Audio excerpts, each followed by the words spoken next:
Yeah, everyone, welcome to our 13th or 14th. I'm not sure, but we've been doing this for a while now, and so yeah, we're at our 13th or 14th meeting now.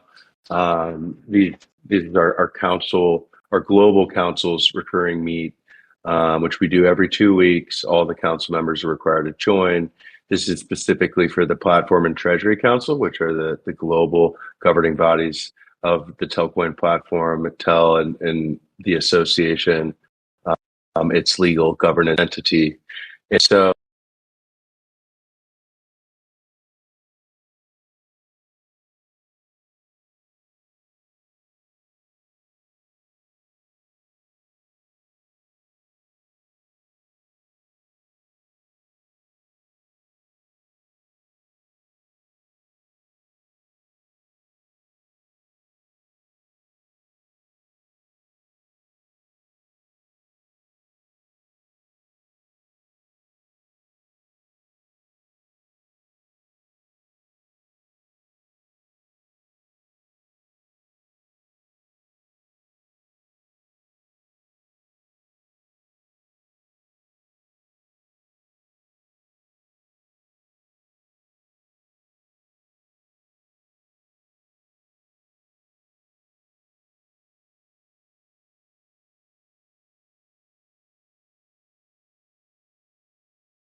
Oh yeah, I was Oh, wondering. Okay, I thought I was crazy. I was like, is it just me? I even switched to my computer that my or switched to my other computer.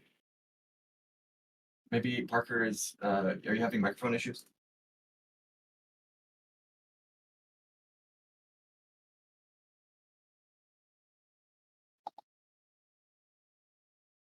I just spent 5 minutes doing the same thing. I I was like, surely it's on my end. Um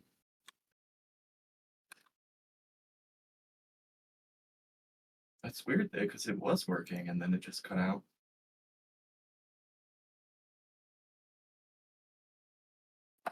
I guess if Parker, if you want to share the doc, I could take it on or otherwise, yeah, what should we do?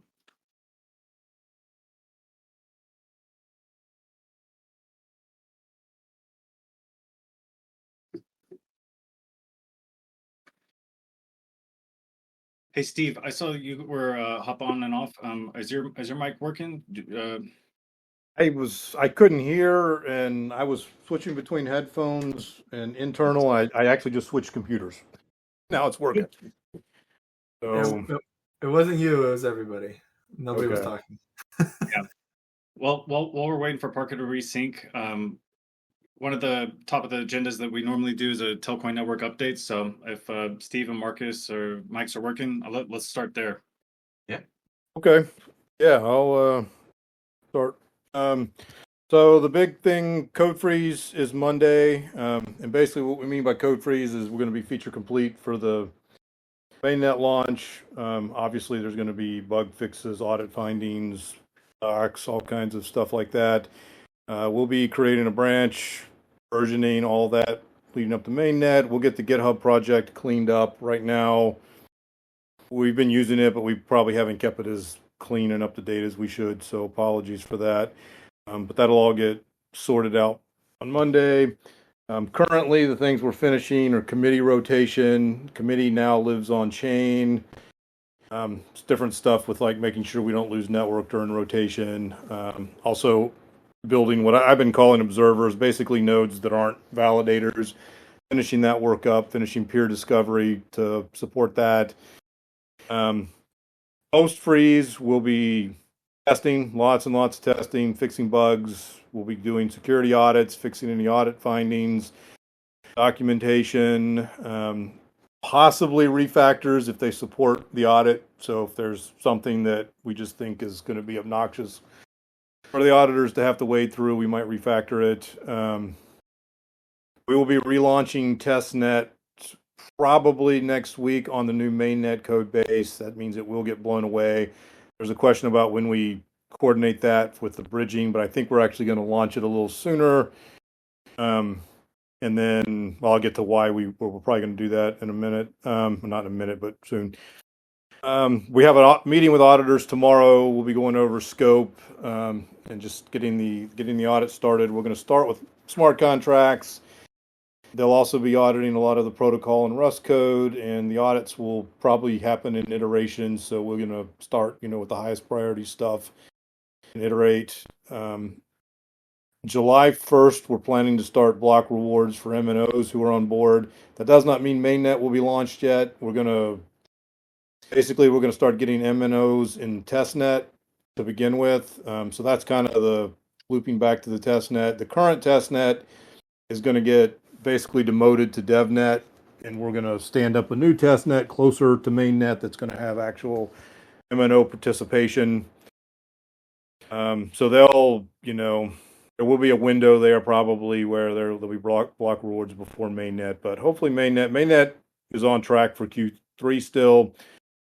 So yeah, the risks on mainnet making that, of course, are testing, as long as nothing too serious comes up, audit findings, and there's a little bit of, risk with the getting through Axelar governance for bridging, but I'll let Marcus, he can talk more about that.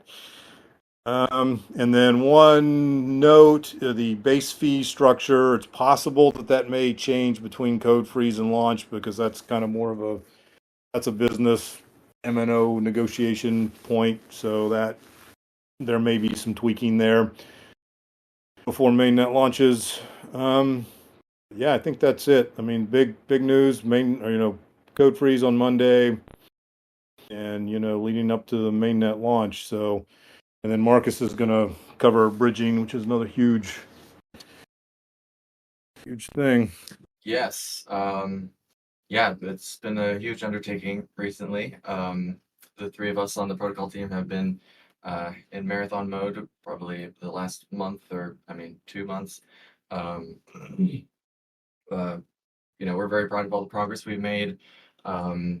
Again, yeah, some of the issues and the sort of like record keeping for the work that we've been doing on GitHub is largely out of date, because we've been focusing on getting the implementations and the code all finalized and feature complete so that we can move to code freeze.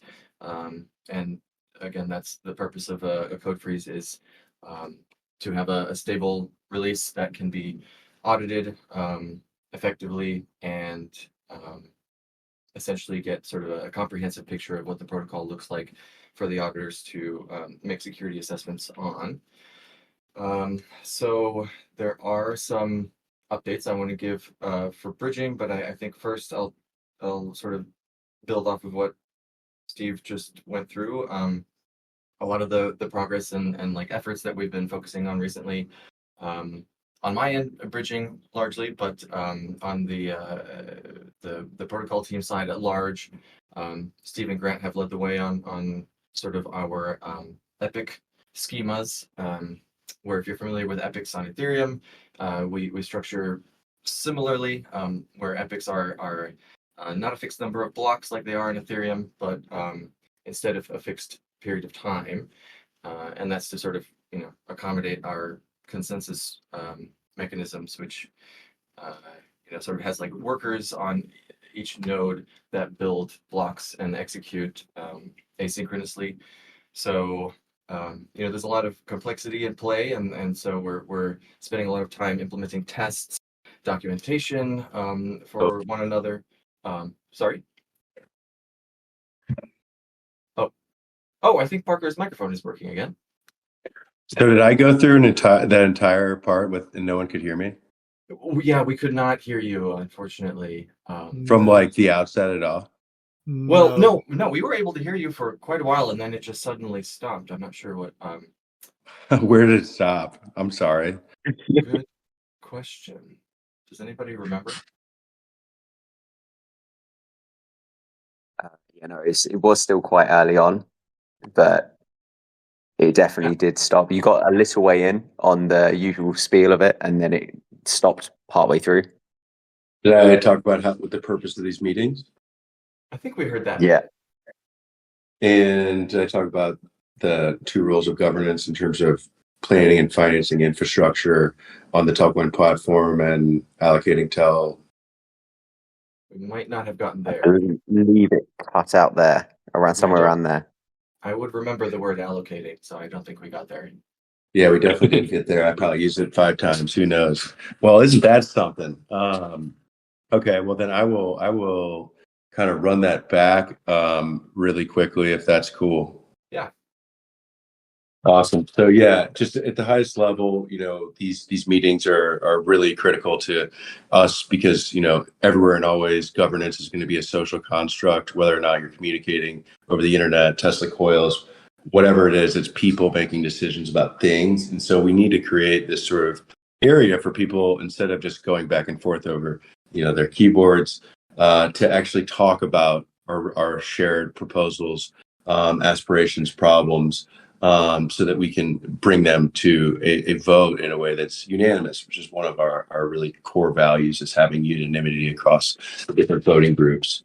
And so these structured forums, they offer us the ability to talk about these different proposals that we've been working on as a community, both with the council members, with the community, and in terms of providing updates with the platform and having open communication between everyone, and importantly these interactive Q&A sessions where if you have a question, like, come on up and tell us about it. It's a lot easier to communicate that way than it is to go in and read the chat and answer questions that way. A lot of times people are typing and we're not sure if it's a question or something else, and so we might cut them off early. So at the end of the meet, just come on up and speak with us. That'd be great.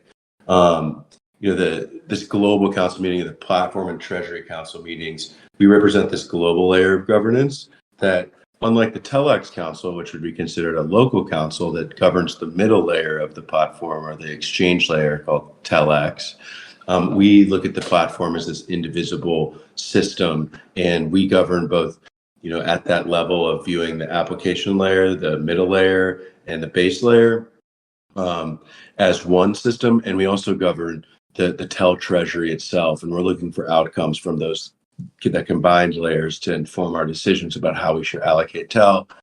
And so that brings me to what our core duties are, what our roles is. Why does governance exist at all in the first place?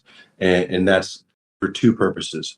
That's a sort of doctrinal term of provisioning, which can be dialed into planning and financing infrastructure construction and maintenance, providing information, delivering all sorts of different goods that the community wants, such as planning and financing marketing initiatives, which we'll have someone come in today to talk about, along with some other agencies that are really interested in potentially working with us. And so, yeah, we do provisioning as the one hand, where we plan and finance infrastructure development and provide information and other goods. And then we regulate TEL issuance, or we allocate TEL. Our role is to allocate TEL within the platform from its primary source, the TEL Treasury, in order for each of the 4 minor groups across this 3-layered architecture to harvest TEL based on rules set by their local councils. And so we're meant to allocate TEL and plan and finance infrastructure. That's why we exist. Our responsibilities, the things that we have to do, we have to review and vote on every snapshot proposal that comes through, which means, so you have this forum, right, where people can go and they can propose what I would consider informed proposals, even just general ideas that come to mind, for us to then review, refine, discuss, deliberate, and turn into something that can then be taken, once we sort of have consensus across everyone that this is what we want to do and this is how it ought to be. We then vote on what's called snapshot, this technology for governance. And those are formal proposals that'll then be implemented if we approve of them. So you have to vote on all of them, full stop. And then we have to maintain consistent communication by coming to all of these meetings. And if you don't show up to one of these meetings as a council member, you need to say in advance, hey, here's why I can't make it. Things happen in life. We're all people. Things happen in life. you just tell everyone, hey, I can't make it to this meeting for this reason, but here are my thoughts on those proposals that are currently in the queue that we've been discussing. And so, of course, in addition to that, our role is to take proposals, review them, and analyze them, and provide our thoughts and try and bring them to completion. We provide updates to the community about how the platform's working, and how we can adjust what we're doing to achieve our goals. And so we have to vigilantly monitor the platform and the community, and then ultimately we need to enforce the operational rules, such as communication rules, which is at the global layer, we determine things like recurring council meets, when they should have to be done. So each of the councils has their own meeting that they have to do every 2 weeks. We set that rule, but they set when they have their meeting. And so, those can ultimately be changed, things like that. And so, yeah, just to dive into today's agenda, basically, last week is a little bit of a recap. We talked about Telcoin Network, which is getting really exciting right now. We're at the point where it's almost a code freeze, and then we have the marketing campaign that we went through last week as a community, and that's been ultimately developed into a forum proposal that we're then going to discuss today a little bit, try and refine it, improve it. None of us are perfect. I'm certainly no expert at writing RFQs and marketing proposals, and that's really why we wrote it, and why we wrote all these proposals. And I think we'll be bringing up at least one of the agencies to speak, which should be fun. And then we'll do questions from the community. So without further ado, and with complete heartfelt apologies for the redundant and actually silent nature of the way I kicked off today's meeting, I'd like to bring up Grant and Marcus to talk about Telcoin Network progress. Thank you. Thanks, Parker. I think you had just jumped on as soon as Steve finished to give a great update for us. And so we were on to Marcus with the bridgings. So I'll let you continue, Marcus. You're doing great. Yeah. Okay. So I'll try to keep it, high level, very, very abstract, so that I can communicate at best and efficiently. So yeah, like we've said, we're nearing our code freeze deadline, and of course, that freeze is not literal. There will be added tests. There will be refactoring of existing logic, cleanup of some configurations, and sort of organizing things. But as far as feature and functionality completeness goes, that's what code freeze refers to. And so Steve had mentioned that we are meeting with Spearbit tomorrow. I've worked with Spearbit in the past. I have some acquaintances who actually work there as Solidity auditors, and from what I understand, they also have an extremely talented Rust chops engineers or I should say white hats with Rust chops as well. So they'll be doing the initial audit for Telcoin Network. So generally, we are very close to having sort of a finalized. I think one way to refer to it is alpha mainnet. Another way to refer to it is, I suppose, like a MNO launched testnet, or an MNO pilot testnet. And these are effectively identical because if you're not familiar, blockchain testnets, devnets, they operate identically to production mainnet blockchains. The only difference is sort of the validator set and the node operators, where usually testnets are run by groups who focus on developer relations, or hobbyists sometimes will run Sepolia nodes. For example, Sepolia is the Ethereum testnet.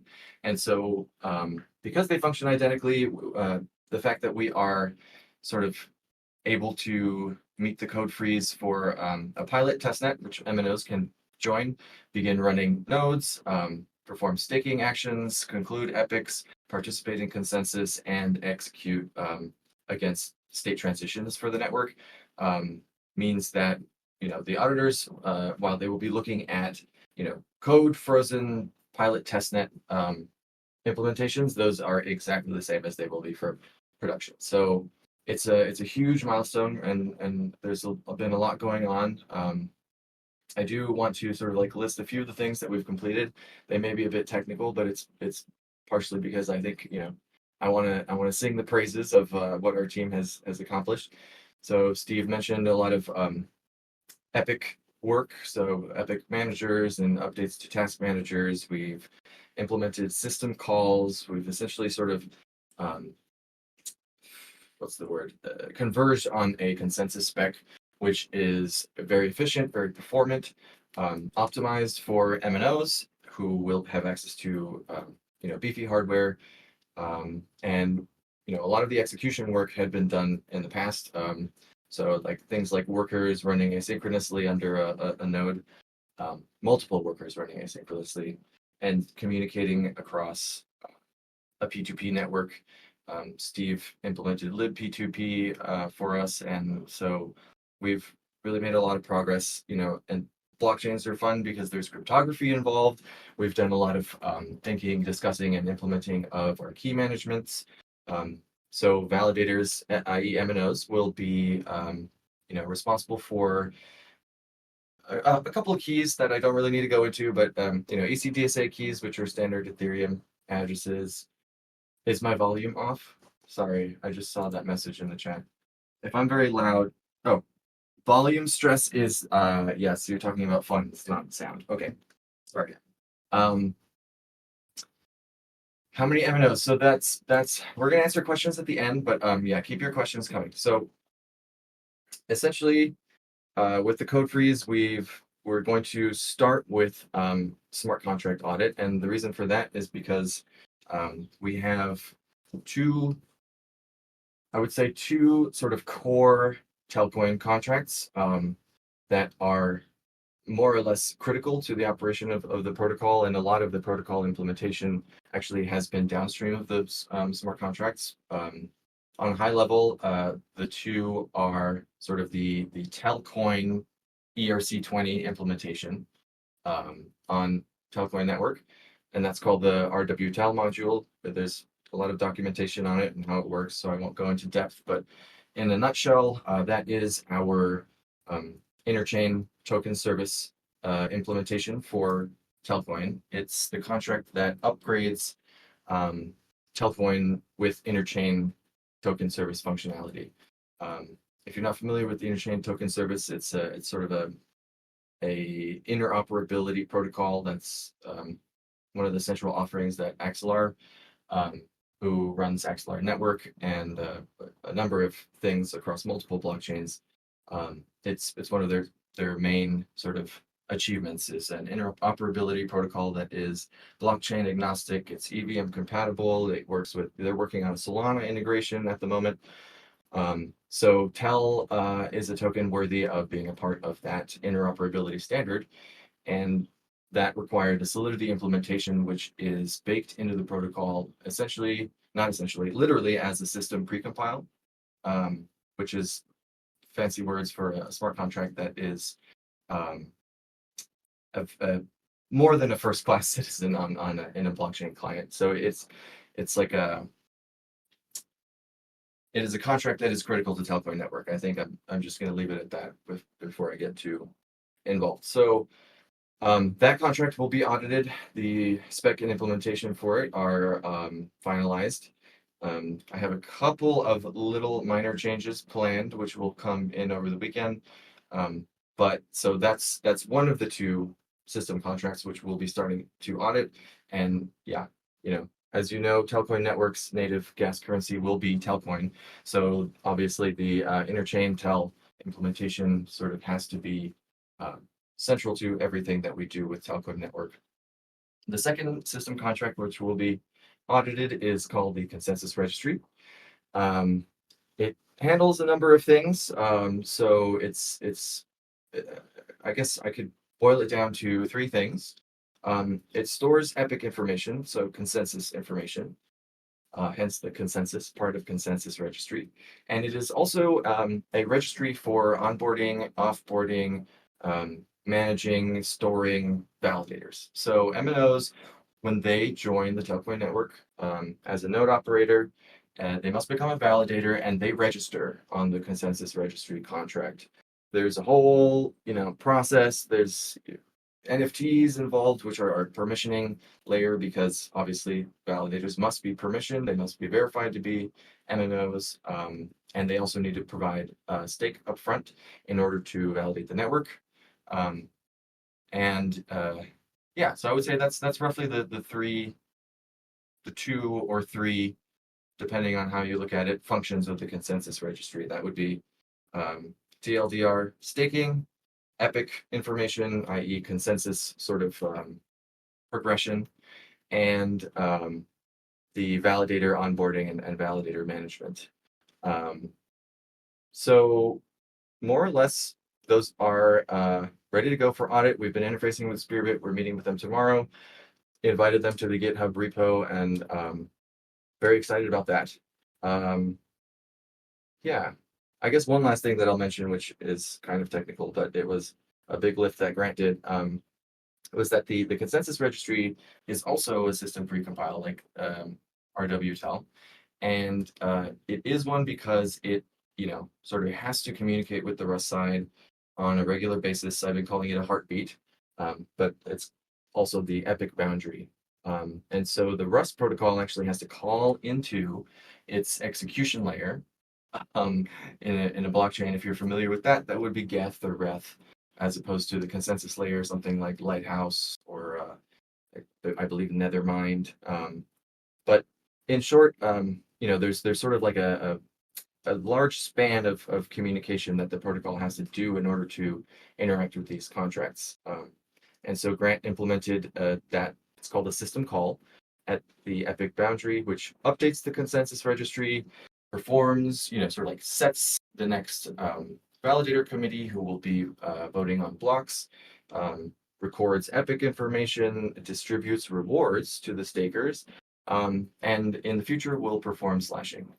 So we've done a lot. I know I just went on and on and on about all the things that we did, but I just want you guys to know how much has been accomplished over the past few months.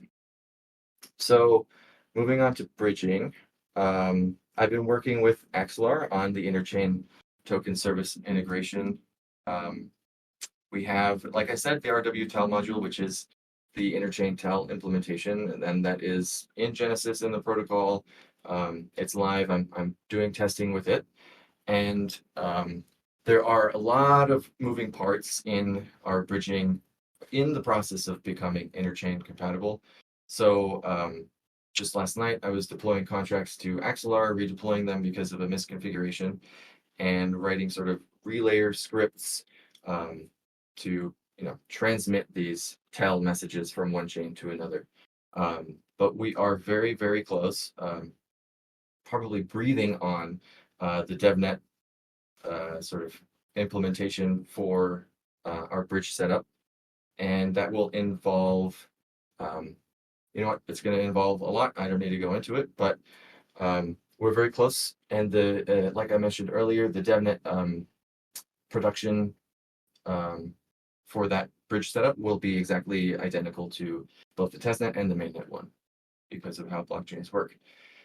So another thing to mention about bridging is that because there are sort of 3 stages to Axelar ITS integration, we are planning to more or less, I think downgrade is the wrong word, but we're going to sort of convert the existing Telcoin testnet into a DevNet, and use that to as our testing grounds for the production bridging setup.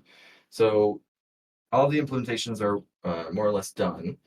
And we have, the RWTEL and an entire suite of interchain token service contracts configured and inserted into the protocol at Genesis as precompiles.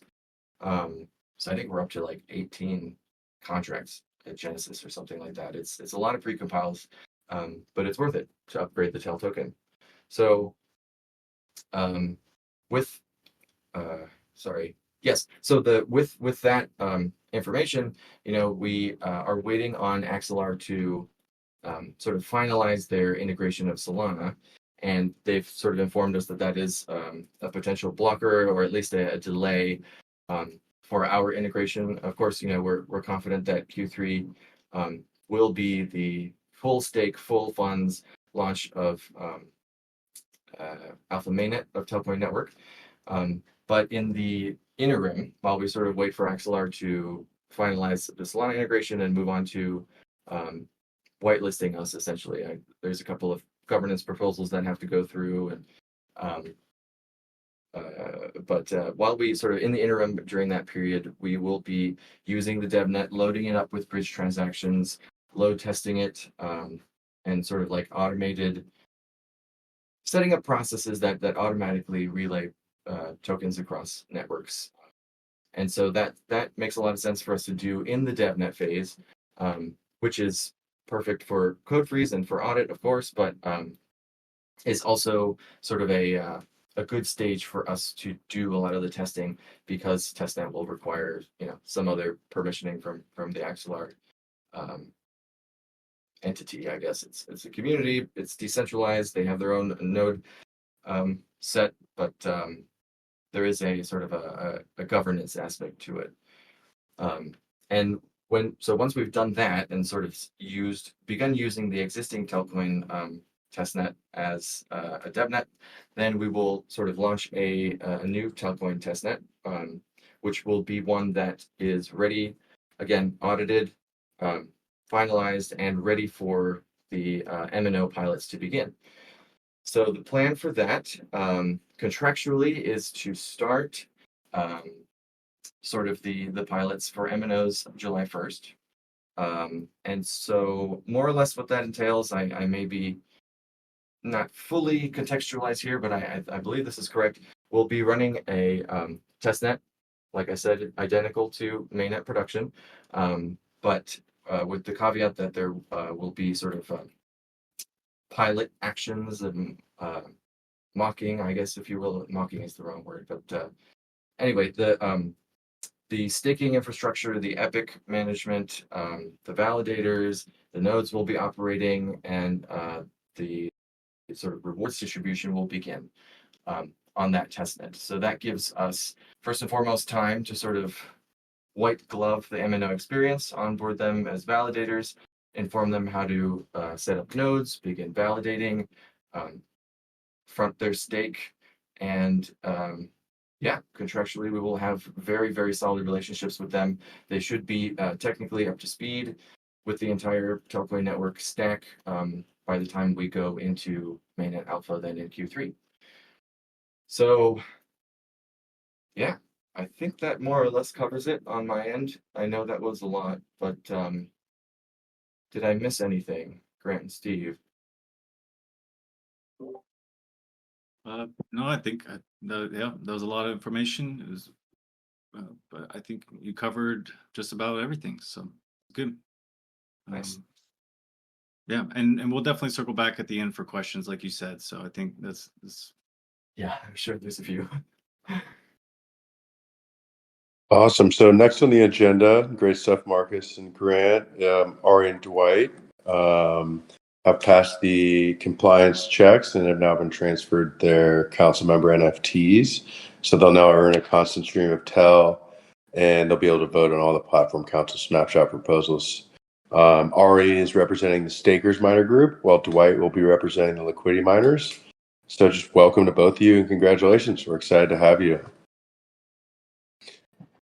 Now, on to the first proposal to discuss today. Just mic check. Everyone can hear me, right? Yes. Awesome. Okay. Don't want to redo that again. All right. So now we're at the expanding council meeting coverage to live streaming on X Spaces and YouTube proposal that Brozy put forth. And Brozy, I know last week you had some mic problems, weren't able to come up.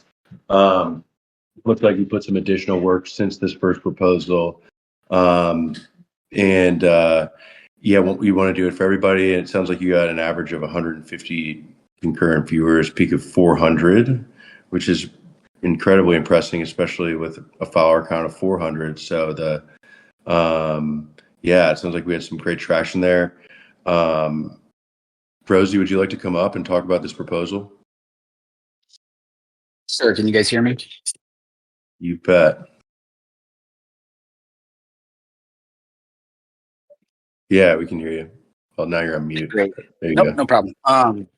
So the biggest thing with the proposal is really just the viewership and the reach that some of the different social media platforms gives some of the production and with the council meetings, as we kind of are even experiencing.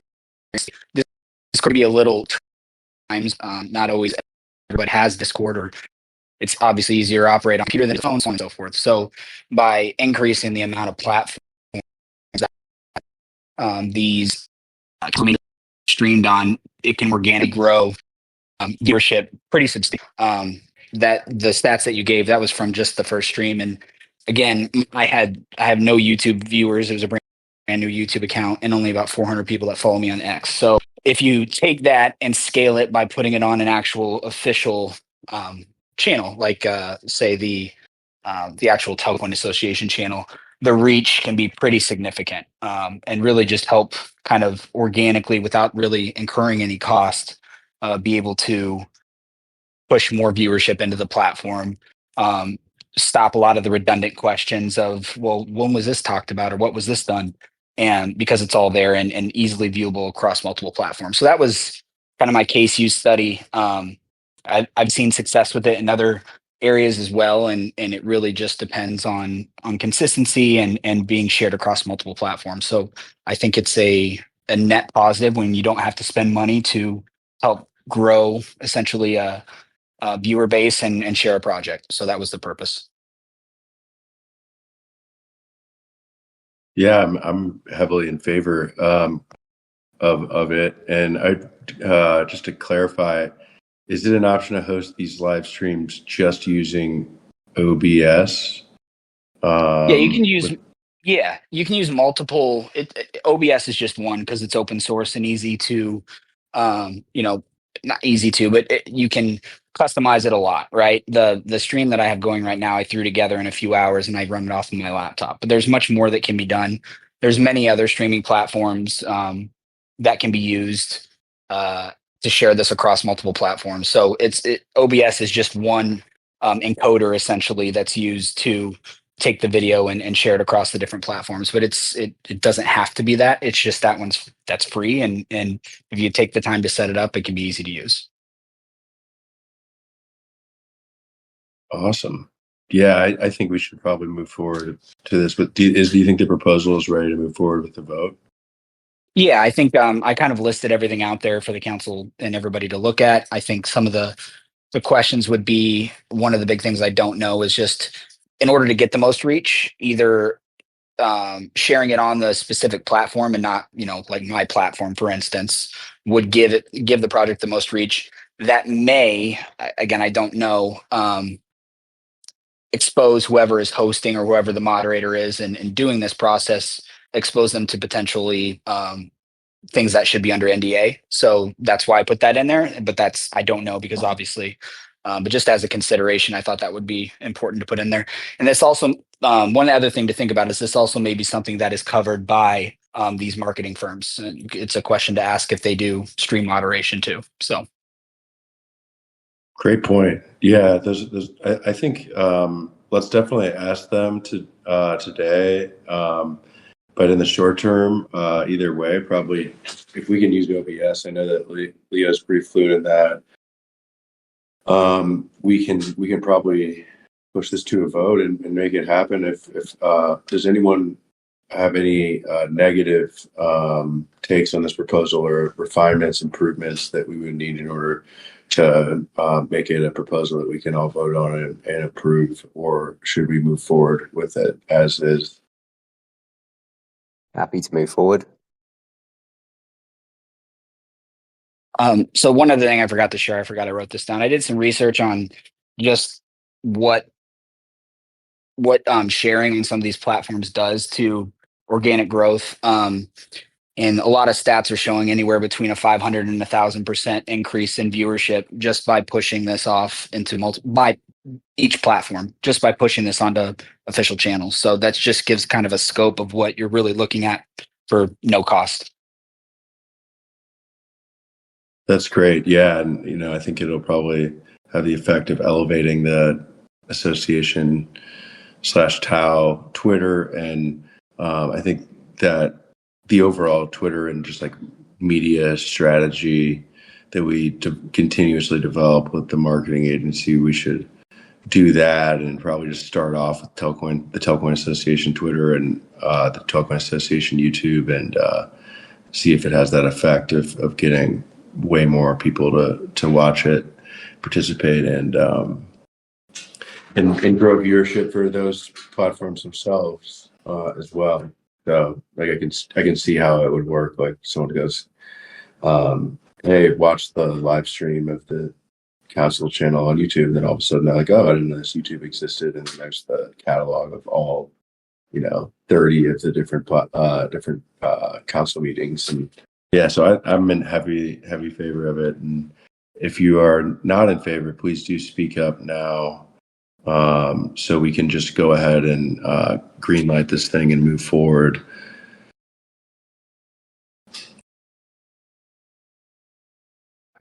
A side thing to add really quick, which is related to sort of the social YouTube appearance side of things, but I don't want to get in the way if anybody has any objections to what Parker was saying. Well, I think that if anyone has objections, come up and talk, and take your microphone off mute. But if you don't, then yeah, Marcus, please. Okay, cool. Yeah. That's just a side note. I got a couple two messages from two sort of like smart contract podcasters, I guess I would describe them. I mean, they're both developers, but they're also sort of involved on the social side, and I believe one of them has a YouTube channel. I don't know if that sort of thing is interesting to us. I'm happy to appear on the show. It's a very small, limited viewership, I think. Yeah, For sure, you should get to that. Yeah, that sounds great.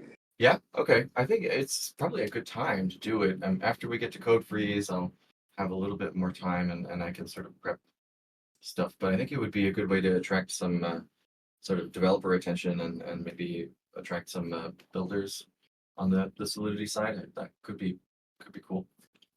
That's awesome. Yeah, and just make sure to say at Telcoin Tau on Twitter and YouTube, or X and YouTube at the end.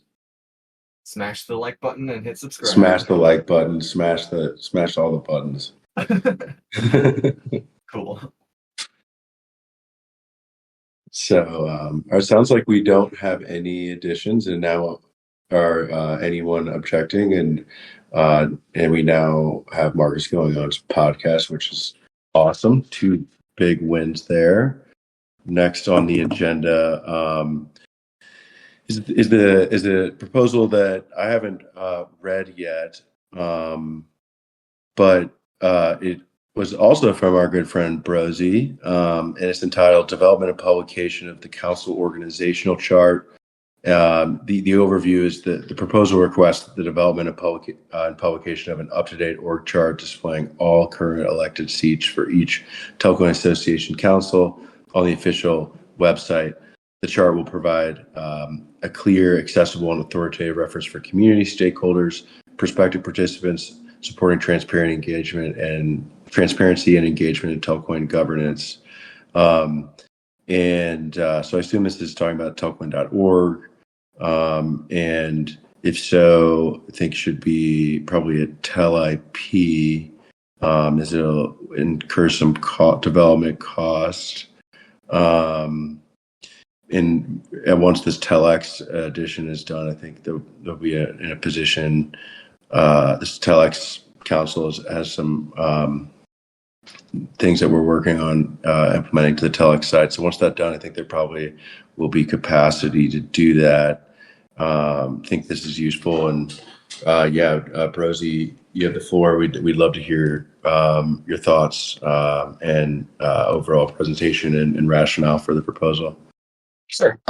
This one was really just simple in regards to sharing of information. One of the questions I get often from people that are newer to Telcoin, to the project, is which council does what, and who should I ask this question to? And I think that's a pretty common occurrence, and those of us that have been around a while know who everybody is and know kind of what they do. But having an easy infographic that's just a one pager that's right there makes it very clear and concise of what each council does and is responsible for, and how they can help if you have a question, and who to talk to.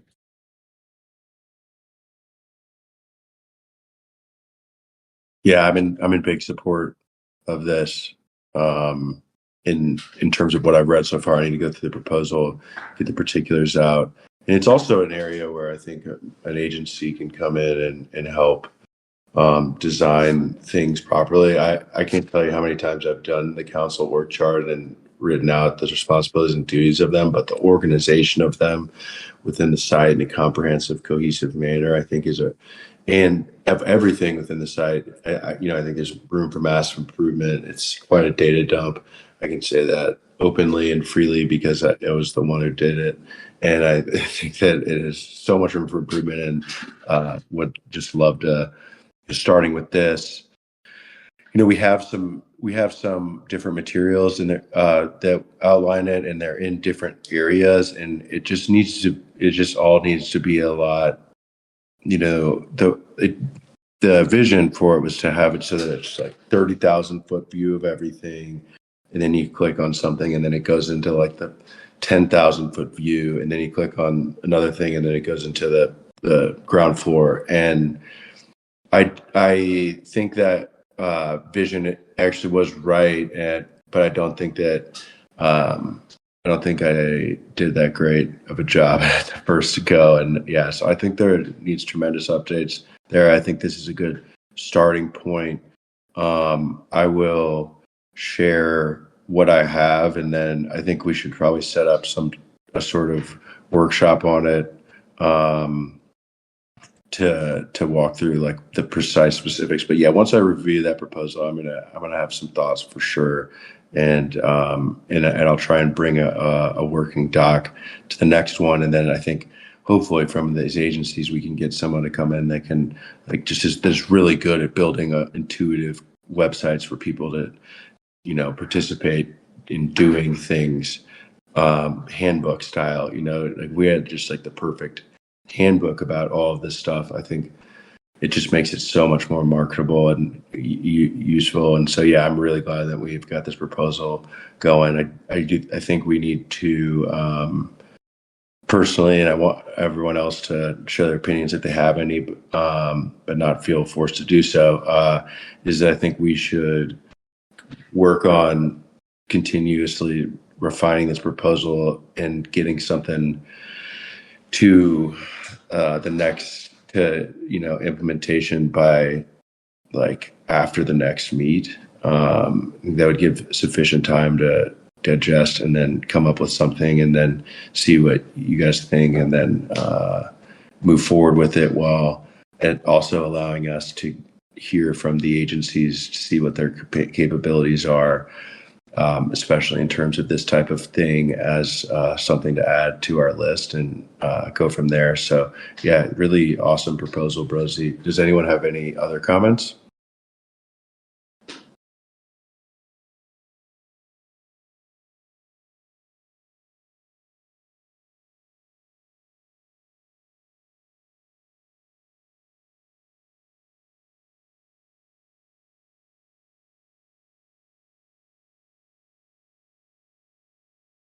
Yeah, Ty, I think I probably have some that can be shared. I just can't, yeah, it's just going to take a little bit of time. Um,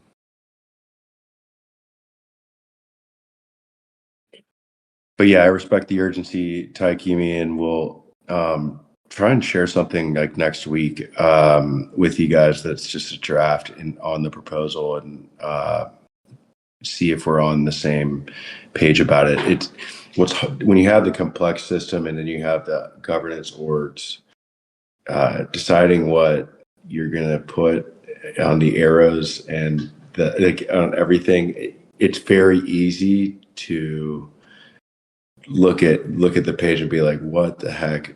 Like, there's so much going on, and so doing it right is super key. I think I might have something that you all will like. It comes down to whether levels are you analyzing? Are you analyzing it in terms of like there's the minor groups in the minor assembly at the constitutional level that determine what the rules of governance are in terms of the minor groups electing the councils, and then showing the councils governing each of their little jurisdictions? Or is it, similar to like this chart that I see people share a lot, which is, the sort of 3-block Telcoin network, Telex and Telcoin application network with each of the stakeholders around them, and just sort of replace those stakeholders with governance units.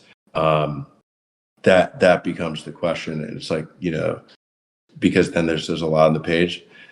So as you can tell, I've written a lot of diagrams specifically for this, and I just, give me a little bit of time and I'll try and expedite something to you, that we can at least finalize and push to snapshot. And I hope that we can, we'll get something short term, and then we can have something more long term related to the website, because I don't want to do scope creep on an initiative that is clearly high urgency short term. So that's my thoughts. And I'll give everyone a couple seconds. If there are none others, then I'll move along, because we are going on time here.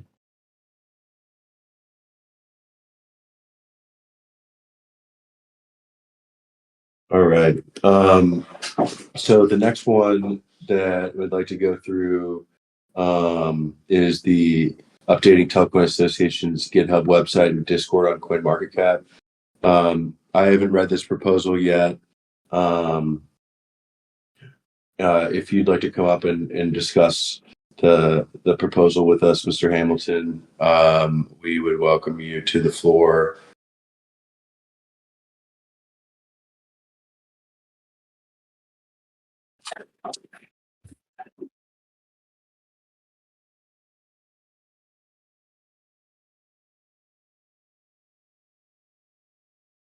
Just to jump in here, I don't think it was a proposal he's on about. So I know the team were working on CMC and updating essentially the whole Telcoin page, because there was a lot that needed to be updated. This was in progress, and it was basically asking for status updates. Copy that. Okay. Thanks for the color there. Then we'll move forward to the main event. And something I think a lot of people have been very excited about for a while. Not to say that Mr. Hamilton's proposal and ideas aren't awesome. But yeah, the media and marketing campaign to support Telcoin ecosystem awareness, TelIP proposal. So basically, following the last Platform and Treasury Council meeting, we decided to basically put together this RFQ proposal, and reach out to some specialized agencies. I've seen some folks post on Twitter about, here's a few agencies that we should consider. Make sure if you know anyone in that, point them into our direction, because we want to choose the best possible partner for us. We're unique, and we need someone that can hit the ground running and do a great job for us. And I helped craft the RFQ with Leo. We're doing our best. We're not like experts at writing RFQs, or really RFPs, you name it, or marketing. Like, that's not our area, and so that's why we're seeking specialized agencies to come in and do this, in addition to not trying to make it a full-time job for any council members. Is remember that associations, councils are the brain and the arms of the Tau that contract with agencies to carry out things in the world. So just to provide some context to anyone who hasn't been a part of the last couple of meetings, the overview of the proposal is we're seeking approval, funding approval, for this from the Platform and Treasury Council to support the issuance and execution of this RFQ for strategic marketing and communications partner. We provided this draft. It's all pretty. It's our view of here's all the stakeholders that we're trying to market to. Here's the type of messaging that we would want you to do, and these are our like sort of best guesses on how we can basically get qualified marketing agencies to come in, present to us as a community on how they can improve our marketing capacity, our skills, and get, increase our visibility, get people participating, and just generally get engagement from all the stakeholders that we're targeting. And those are, at the base layer, they're mobile operators in the GSMA consortium of people that could be application developers, they're liquidity providers, crypto, technical people, and finance folks, consumer finance generally, and people that use all of those services and want to interact with their payment networks as stakers. And so we want to, really just bring in the big guns, and the RFQ. I put TBD on the amount here. I mean, generally what we're asking is, and we want to do a sort of proposal on, is some folks to come in, review our proposal, provide, a presentation of how they can do it, for how much, and then we will ultimately, go and have them to a vote. And just once again, I'm no expert in marketing or RFQs or RFPs, and want to highlight this proposal is at the informal stages. In right now is when we're developing to something that we can formalize from its initial form proposal to something that's real. So I think we need to all work together. I think there's probably a lot of people that work in marketing or have ideas about how we can market this, whose opinions are incredibly important to us choosing the right firm and bringing in the right firm. We've actually reached out to and already received interest from 3 very capable firms. And it's my pleasure to introduce them today. I think there may I know that one of the firms will be coming out the next time, and they had posted a comment on the forum. They want to do their due diligence and really have something ready to go. But overall, I expect there to be introductions and then presentations multiple times from each of these agencies. And so, yeah, with previous introductions from external parties, new people into the ecosystem that haven't met us yet, I'd like to give each company a chance just to introduce themselves, provide some context about their business, and perhaps even give us a little bit of guidance on what they do for us and present on their business and how we can improve this proposal. So the first company is Scribe, who I've actually worked with on they have a bunch of arms, their business. I don't want to speak too much about their business because I'll let them do that.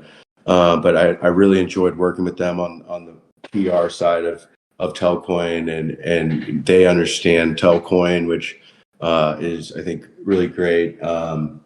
And so, yeah, I'd like to welcome up Isaiah and everyone else from Scribe to the floor who would like to speak and present to the community on how you can fulfill this proposal for us. So let's see. Isaiah, I see you there. I will invite you to speak. I believe Isaiah might even have a presentation, so we got to help him.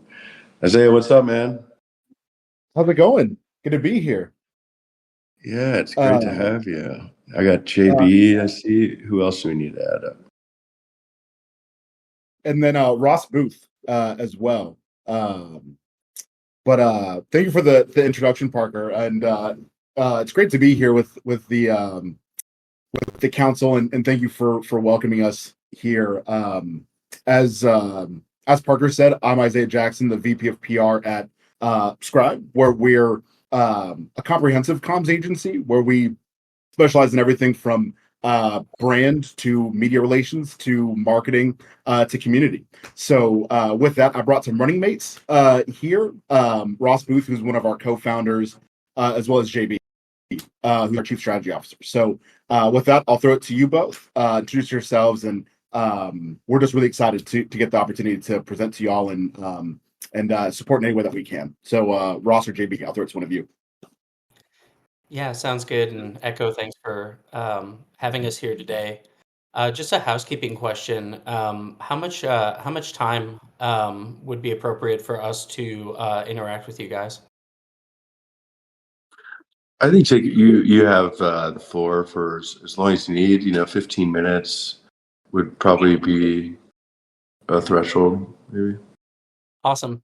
And then just on the projection side, I don't have permissions, I don't think, to project my screen here. Let me see if I can.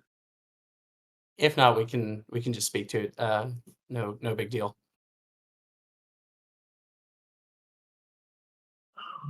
Okay.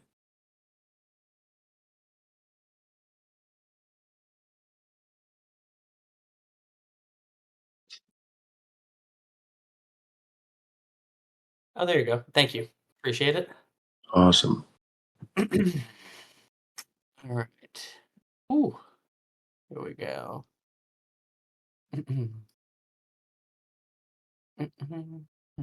Just give me 1 second. Ooh, how am I doing here? Good. I'm projecting my own screen, aren't I? Okay, give me 1 second. Let me. I have 2 monitors on here, and I'll just flip the switch. You guys all see my dog now? He's cute. No. You don't see my dog? No. Is it just the window? All right, 1 moment here, guys.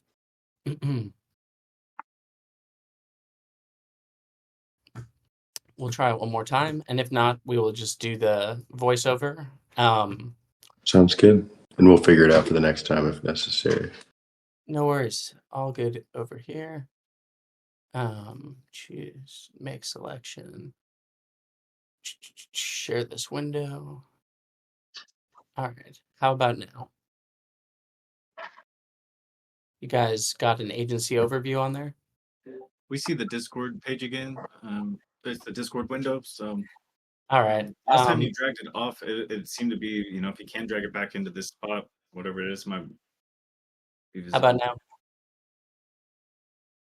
No, unfortunately, just still Discord. All right. All good. All good. Sorry about that, JB. I take full You're responsibility.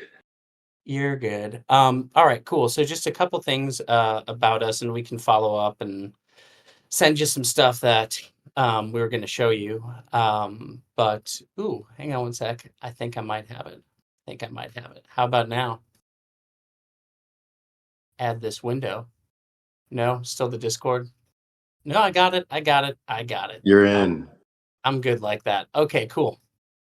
Um, so a couple things, just again to make the best use of your time. One is that Parker, based on what you just said, it sounded like you are open to consultation on just the RFP itself and just helping, sort of get that as tight as it can be. Is that a fair assumption? 100%. Cool. So we do that a bunch. I'll give you a little bit on that, and then just go through a couple of slides about us. I'm not going to get deep into the weeds on it, and then maybe we'll go about 5 for any questions or just to interact with each other, as mentioned. But we, as you'll see, work with a lot of. We do only Web3, I'll say, and so we work with a lot of projects from. Telcoin really coming out into the world in a lot of ways at this particular point, particularly with the Tau, et cetera, all the way up to folks who've been around for 10 years and are top 10 coins. And we work with them in this capacity in terms of advising them on when they're in a DAO structure and putting together marketing and other comms related proposals, like how can we make this as good as it would be from a Fortune 50 that's been doing RFPs like this for decades. So we're happy to consult on that.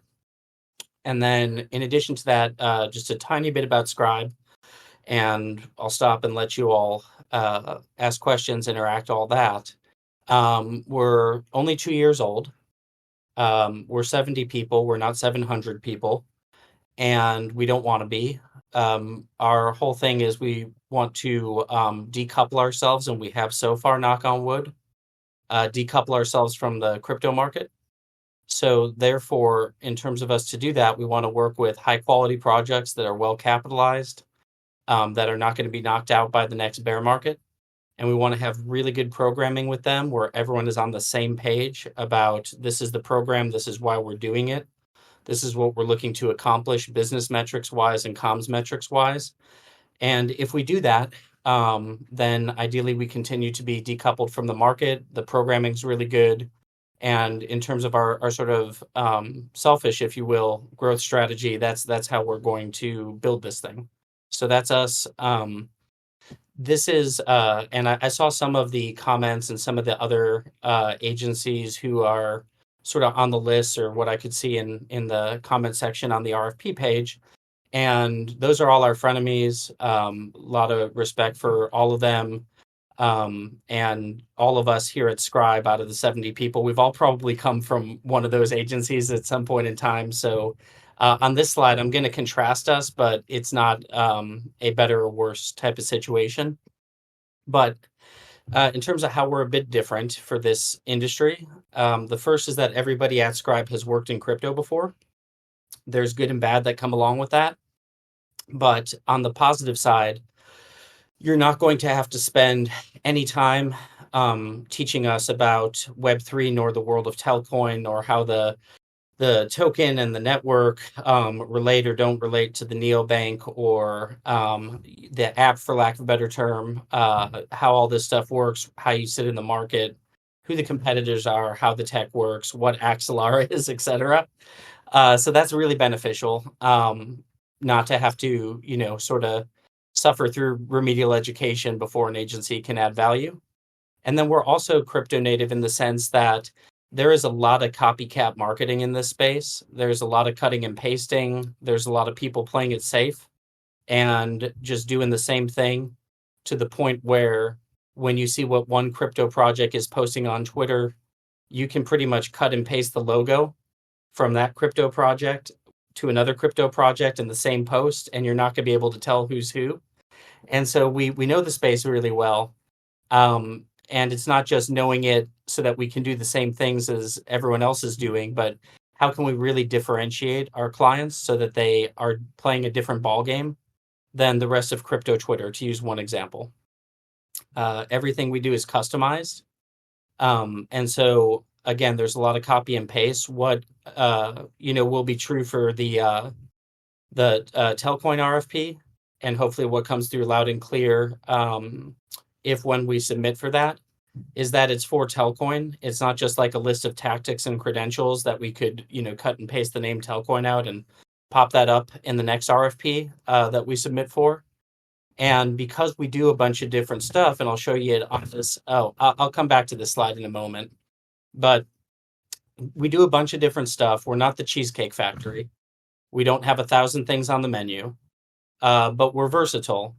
And these are the buckets that we work in: creative, creating brands from scratch, reinvigorating brands that have been around for a long time, PR, media relations, which Parker touched on, and then digital. And by that, we mean anything that is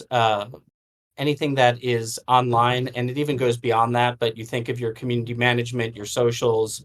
You guys were talking about a website, all of those sorts of things. So because we do a bunch of different stuff, we are going to customize the programs. Everything's going to be built for what you need, rather than just selling you media relations over and over again because it's all we do. And we're going to be able to optimize it so that if we develop a program where it's part media relations and it's part socials and it's part paid advertising or whatever it is, we look at the metrics, both business metrics and comms metrics, on a monthly basis. If a piece of that program isn't working, we'll just cut it and we'll replace it with something else, or we'll add to it. But the motto here is we don't just have to keep our head down doing whatever the tactic is. If it's not working, it's a waste of your money. It's not very inspiring for our team that's doing that work. And so you're going to get to really good programming from that. And that is different than most of the other agencies in Web3. The last thing I'll say here is this is a little bit of who we've worked with. We're only 2 years old, as mentioned before. So all of these folks, and you can see Axelar on there just because they're mentioned, before, in terms of everything they're doing and the integration with Solana and all that. but you can see that these projects are large and small. And we're used to working with people at whatever stage of the game they are and be able to fit in with them and be able to grow with them. So that's just a little bit about us there. I'll pause. I promised everybody 5 minutes. I think I'm at 3 more right now for my 15. But again, excited and happy to be here. So any questions, happy to take those, and I'll be able to look at the chat in 1 minute here.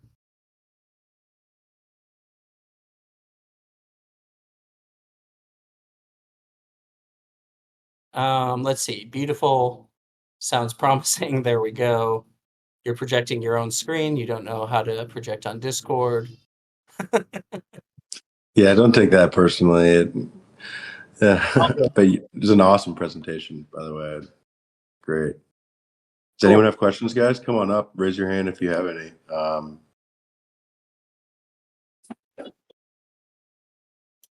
long has Scribe been around? 2 years. Very cool. Yep. And Any so highlights? Oh, I'm sorry. No, sorry. I was just asking if there are any highlights, but continue.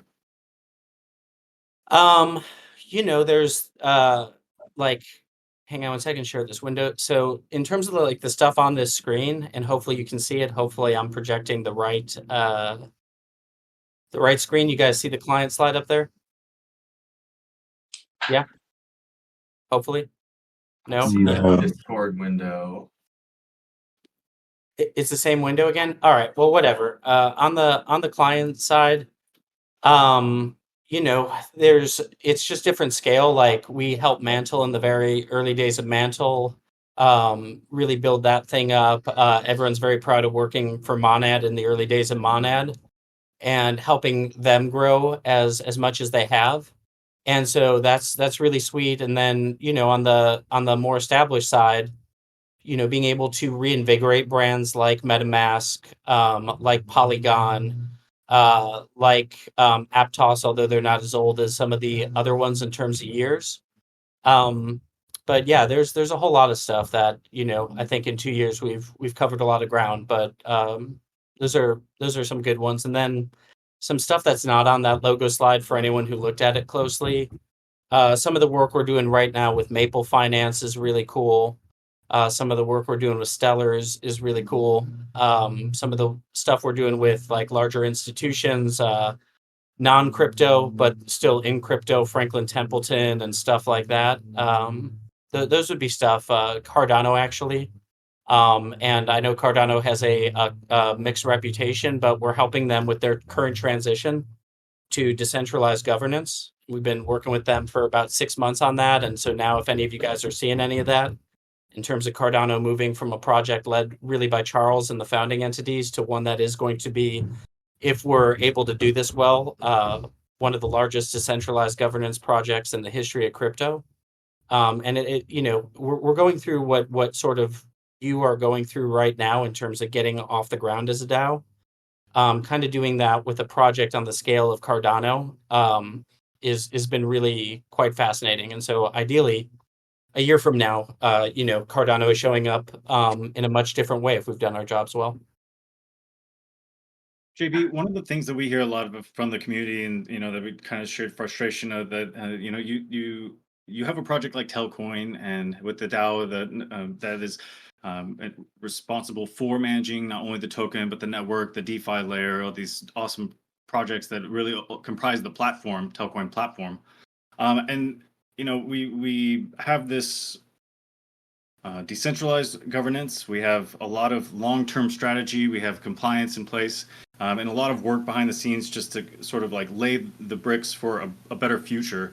But in the meantime, we see Fartcoin breaking brand new records, overnight, and just sort of these meme tokens and all these explosions. So I was wondering if you could speak to kind of, from a PR perspective, like some of the struggles that you see, like utility tokens that have maybe like real world applications and long-term ambitions versus these short-term, exciting, burn bright then fade out real quick projects.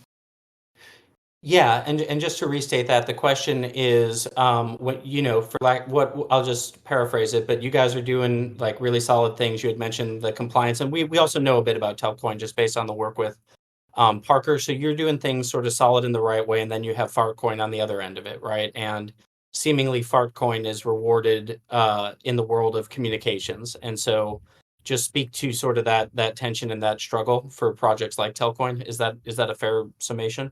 Yes, yeah, just kind of open floor. What are your thoughts? What would you see? And as a potential representative for this project, what do you see as like some of the obstacles and maybe some of the strategies that you might employ, and like how do you see the relationship and the competition between those sorts of tokenomics? Yeah. So what I'd say, and if you and we're happy to working with like, and I'm not suggesting you said this, but we don't do meme coin stuff. We don't do No, hype. We have, again, just in terms of our own business strategy, like we want to build really solid things for solid projects that are going to still be paying dividends 3 to 5 years, 10 years later. And so a lot of the advice that we give is just tune out the noise. Do not care what Fartcoin is doing. Do not care about these things that are going to be all hype, that are going to have massive spikes and then massive valleys. So that's a big one. Hey, Nico, pardon me, I have a 4-year-old. Nico, give me 1 second, buddy. Mama went to pick up your sister. Give me 1 second, okay? I love you. Sorry, guys. Uh, what I was gonna say is that so in terms of like what the playbook is, for lack of a better term, it is start by building brand, number one. And I don't have enough time to like, or I don't want to take up too much of your time about like talking about brand versus visual identity, because brand in Web3 typically means like your name, your logo, your color palette, all that. But it's not that. Build a brand, and then think about the brand equity that you're building over time. All of the tactics, the media relations, the social media, the community management, the advertising, whatever it is. If you're going to do this well, you need to have a structure where those tactics are building a master brand. And so it's not just doing a bunch of tactics in a vacuum. It's doing that. You do that well, and this is not an apples to apples comparison, but that's like why Apple is where it is over 40 years, because everything that they've done, every ad, every media placement, all this stuff, it's going back to building brand. And a lot of times projects that are launching in Web3, they want all the hype, right? And they just want like the quick returns. And you'll get some of that, but it's more about what are you building for the longer term, and are you capturing brand equity in a good way? And then that's also the stuff that shows up on your balance sheet in terms of goodwill valuation. But it's like Amazon paid a 20% premium on Whole Foods just based on the brand that they had built. And so that's what we help people do, is build that brand equity and capture that in terms of the impact it'll have on your token and on your project. Not tomorrow, but 1 year, 2 years, 3 years, 5 years. So there you go. I see a lot of questions here. So I'm going to answer them unless you guys tell me that we're at time. Yeah, you've got time. You got all the time that in the world, as far as I'm concerned. It sounds like we don't have the other agencies coming in today, unless Okay. yeah.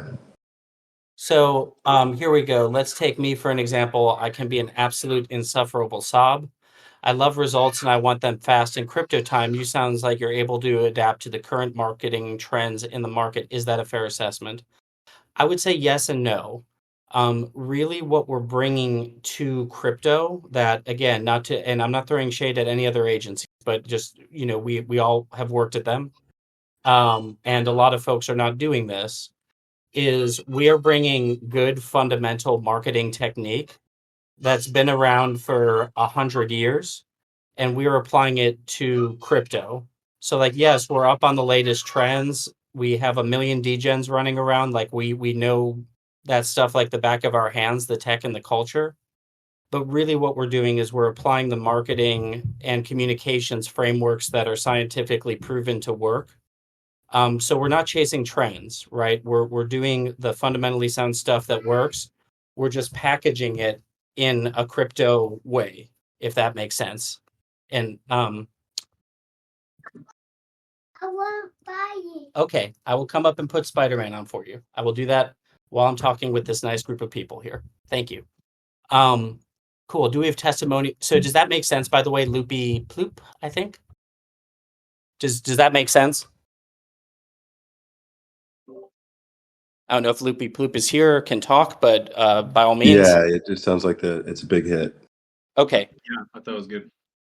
Do you have testimonials? Yes, no problem. What would you say was your USP as a company? And just to make sure that I'm using the term right, it's like what is the thing that we're doing better and differently? And what's like the secret sauce? Nico, please. Bitey, I get it. So is that's the question? Unique All selling right. proposition. That's the idea. Yeah. What Yeah. makes y'all special? It's that. It's everything I took you through in terms of actually applying fundamental and scientific marketing techniques that are proven to work, utilizing and respecting data, and being where if media relations is the answer to your particular situation, we're able to flex into social, vice versa. But the difference is we're starting with a strategy. And if you get the strategy right, and I have a deck that maybe you guys will see at some point in time, but if you get the strategy right, and you know what you're doing from a brand perspective, those tactics are interchangeable parts in terms of what's the best channel for us. Is it advertising, media relations? Is it going on Twitter, whatever? And so that's very different. Most other agencies are going to sell you a collection of tactics. And some of them might be great and some of them might benefit you. But most of the time, they're not going back to building brand equity. And I know that some of this is like esoteric marketing talk, but that is our USP. And happy to unpack that further if there's interest in it. We have both a public-facing element as well as a B2B dynamic. Do you have projects that have B2B applications? Yes. Yes, very, very, very, very much. Million different B2B clients. And the thing about that is it all go again, like fundamental communications technique. It's all audience message channel. So whether you're talking to a B2B audience or a B2C audience rather, they're all people at the end of the day. And they're all humans. And we're like marketing at its core is not about sharing information with people.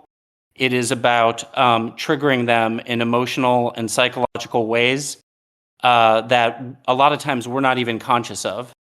And so as long as you're dealing with a human on the other side of it, the same, science, the same formulas, they apply to consumers of McDonald's in the same way that they, apply to devs, right? Or to just like the most technical, nerdy people in the world doing the most esoteric things. So yes, and happy to show you B2B, B2C, all of that. It's okay to say shitcoin. Yes. We don't do shitcoins here. That is true. Can you speak a bit about thoughts on influencer marketing versus branded assets and how you see that playing into the strategy, knowing that there are trade-offs to cost of influencer and partnership marketing? Okay, so influencer, because we don't do shit coins and all that, just quickly on influencer, if we're trying to build brand equity for the long term, then, our general thing is we're not just going to pay, 10 people who have big social followers to talk about a project. Instead, what our influencer partnerships tend to look like, the analogy we'll use is it should be like Leo Messi and Gatorade. It's like on some level, you kind of know Leo Messi's to endorse Gatorade, but it makes perfect sense, and you could imagine Leo Messi not getting paid to endorse Gatorade, having a Gatorade, and so it has to, the best influencer programs you shouldn't even really have the first thought that somebody's getting paid to do this, right? It should come off as organic and natural. And if you're doing that, it's going to reinforce the master brand. And if you're not doing that, like it would, unless Gatorade was doing something super tongue in cheek, like Jack Black shilling a Gatorade probably doesn't make a lot of sense. Familiar with Tenacious D. So that's how we're looking at everything. Is it's really through a brand perspective and what's going to build equity in the long term. That applies to influencers and it applies to anything else we do. Can you talk about how you would target, knowing there are several different audiences for Tell strategy? How would you tailor your audience strategy to reach the different segments? Ooh, that's a great question. That's awesome. So, targeting different audiences. In the perfect world, and I will say out of the probably 200 projects that I've worked on, both at Scribe and then I've been doing this for about 5 years in Web3 for other agencies, I can count on one hand the amount of folks who actually do this. But the way to do it is you would actually do pretty solid market research on your target audiences, and you would get science that says, here is how this audience feels about Telcoin. If they, you're a newer project, there's a lot of people who haven't met you.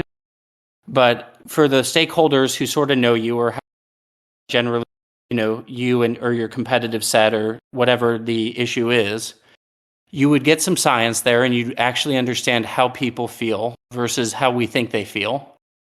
And then it gets back to understanding the audience super, super well. We'll take a crack at messaging. Ideally, you message test, and that's more research. And that then you would do your channel selection because you'd know your audiences so well that you would understand their media consumption habits. And in Web3, there's not a lot of that, and we get that. But we do the light version of that. If people don't want to spend a whole lot of money and time in doing scientific research, that the formula remains the same. Audience, understand them as well as you possibly can. Demographics, psychographics, current opinions towards X, Y, and Z, where you want them to go. And then media consumption habits, where do they get their information? Message most likely to resonate. You could do some A/B testing on that. It doesn't require, $100,000 and a research report from Mintel, but that's generally it. Audience, message, channel. Do you do creative in-house? We do. We do creative in-house, and we have a good creative portfolio that I can, share with you guys. But also getting back to it, if there's creative that we can't do in-house, we'll be pretty forward about that. Like if somebody wants to shoot, the Apple AirPod music video with Pedro Pascal and Spike Jonze directing it, like we're gonna need to get some other folks there. We'll need to give Spike Jonze a call. But we do a ton of creative in-house. All right, let's see. And Parker as well, cut me off as well if we're on time. I'm on with the answering questions, but I do want to be respectful to everyone who's on here. Yeah, if they have questions and you have the time,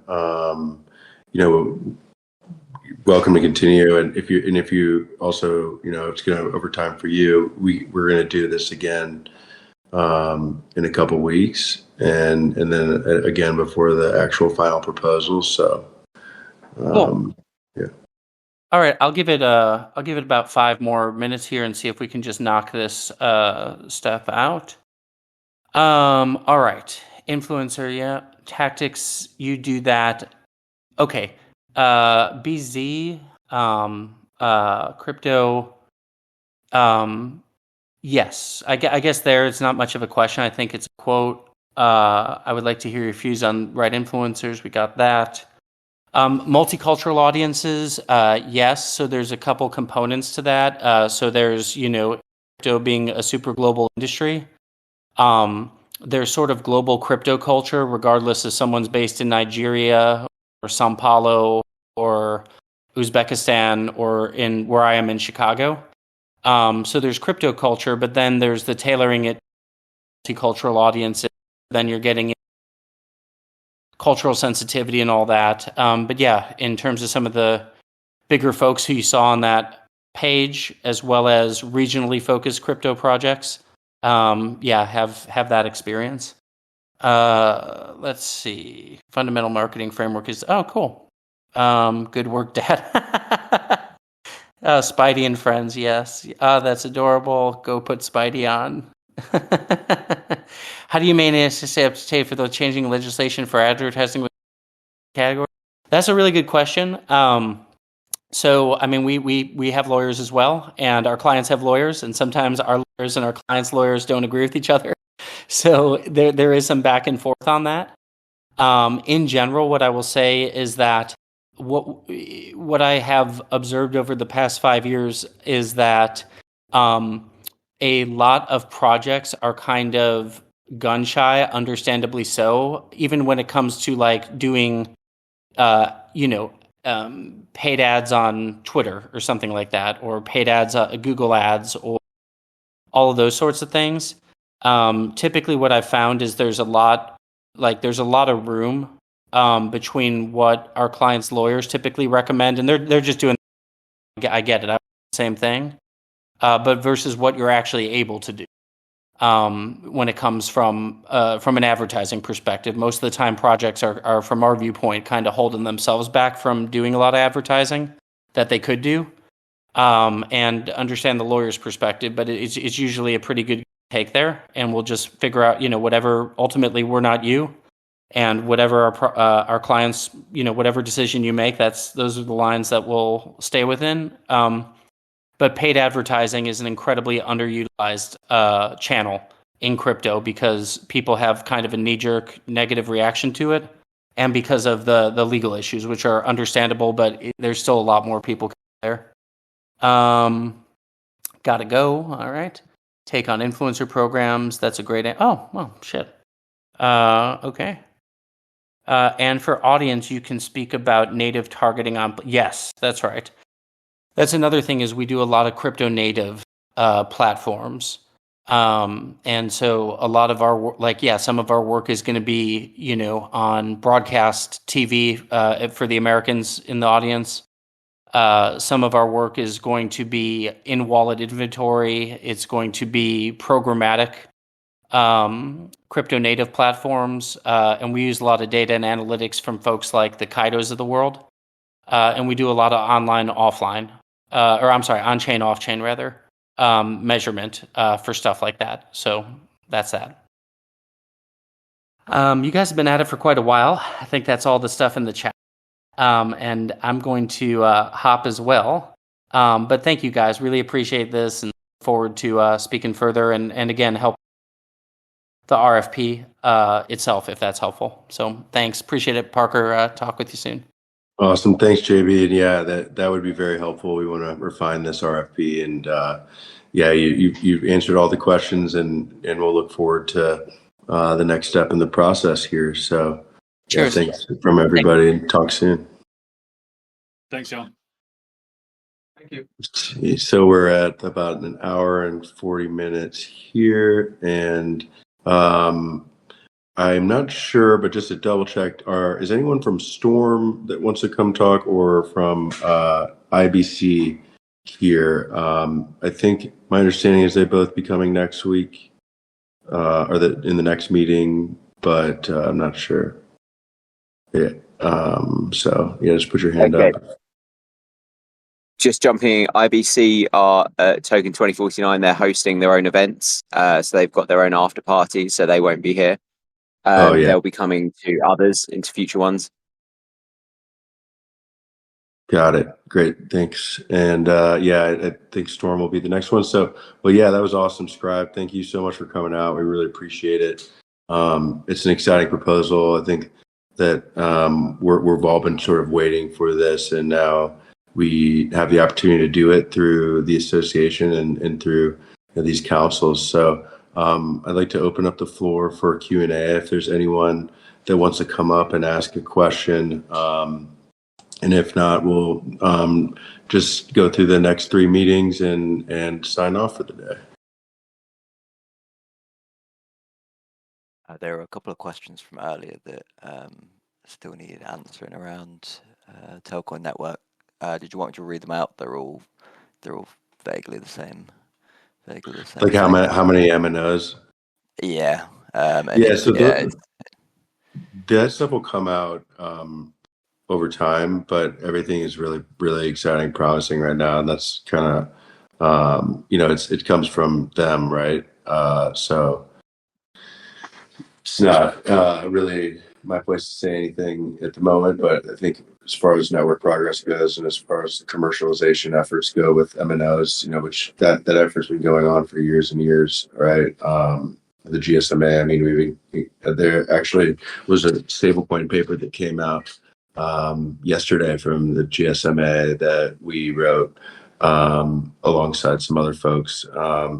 But anyways, yeah, so things are just very promising on all areas, and I'll let those events unfold through the proper channels at the proper time from the proper people when they do happen. But yeah, I'm certainly very excited at the moment. So are there any other questions besides numbers of MNOs?